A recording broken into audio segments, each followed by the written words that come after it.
In this video, we will teach you how we harvest, dry and cure our homegrown cannabis. Because harvesting cannabis is more than just chopping down some plants. No sir, it's the result of months of hard work. Planting, watering and caring for the ladies, it's a result of pure patience and of course, passion.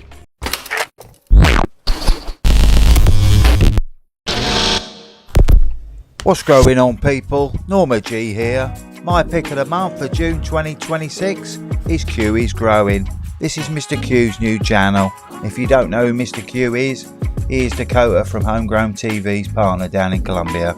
Let's have a look at his new video. Now, before we get started, let me advise you that everything you're about to see is strictly for educational purposes. We do not recommend in any way the use of psychoactive or non-psychoactive substances. So now that we have that out of the way, let's get right into it.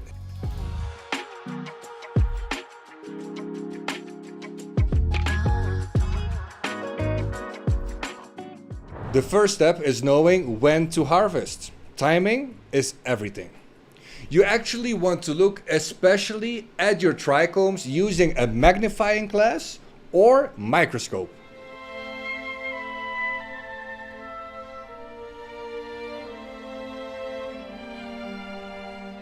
Clear trichomes mean it's too early. Milky trichomes mean maximum THC. And amber trichomes, that's when your cannabinoids start to convert to CBN, giving a more sedative effect. The clear trichomes, in contrary, will give you a much more active high. So decide what experience you want and harvest accordingly.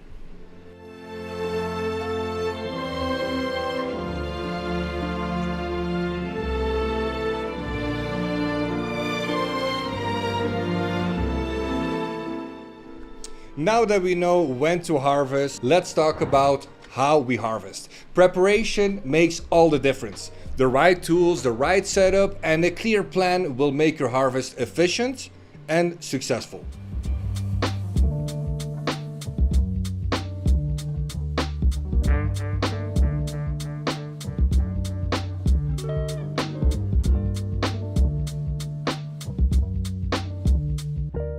You'll need sharp pruning scissors,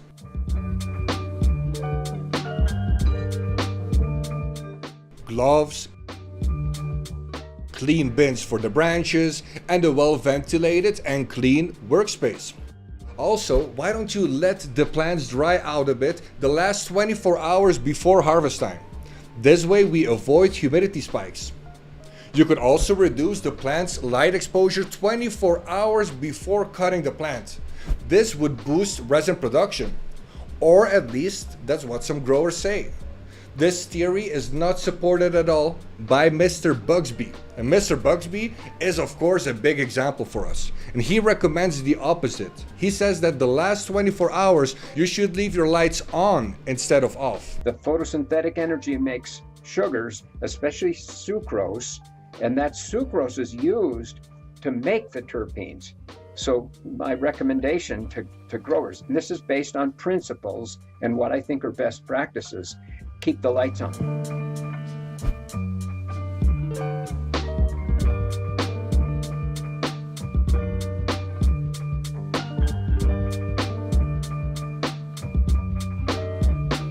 And he's a plant professor from the university. So I have to say, I kind of believe him. But before we judge, let me know in the comments what you guys do at home. Do you also turn off the lights for the last 24 hours? Or completely the opposite? Let us know in the comments because as always, we want to keep learning. It's giveaway time. Let's hear us one last month's giveaway, which is a $100 gift card from AC Infinity. To enter this month's giveaway, all you need to do is be subbed up to the channel, like the video and leave me a comment. And the winner will be announced on next month's video. May's winner is HGZ. Congratulations. Send me an email HGZ to contact@normagee@gmail.com to claim your gift card. Thanks everyone. Let's get back to Q's garden. Smooth and original, straight from the underground. Listen to the real funk. Hold on. Watch out, the furious. Better be focused. Listen to the real funk. And it goes a little something like this. Harvesting is as much about skill as it is about care. Handle your plants gently to preserve trichomes and prevent contamination. So when you hang up your plants, make sure that the plants don't touch other plants to preserve the full quality of your flowers. And of course, if you have any pets, keep them away from the harvest zone if you don't want to smoke dog or cat hair. So start by removing larger fan leaves. Then cut each branch or the entire plant. Smooth and original. Straight from the underground. Here we grow small to medium-sized plants, so we usually keep them as they are or we chop them into 2 or 3 pieces depending on our drying setup. Keep the workspace clean and organized. We hang these plants with the flowers down in a dark and cool room. The room has no ventilator. I repeat, no ventilation at all. Only if I would hang this room full with flowers, full with plants, then maybe I would use a ventilator. But in this case, I do not use a ventilator. What we do use is a dehumidifier, and actually a good one. This dehumidifier can extract up to 50 pints a day.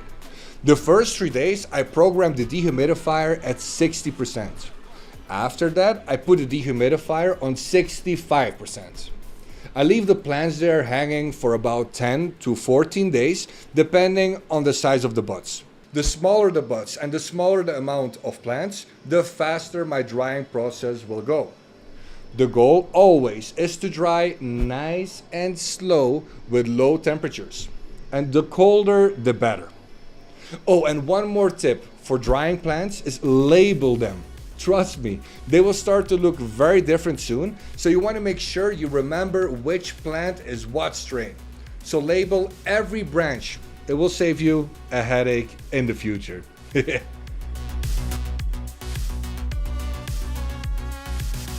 you go people, Mr. Q, Q's Garden. What a guy he is. So very knowledgeable, one of the nicest guys in our community, and boy does he know his stuff. Go watch the full video and sub up to his new channel, and I'll see you on the next one.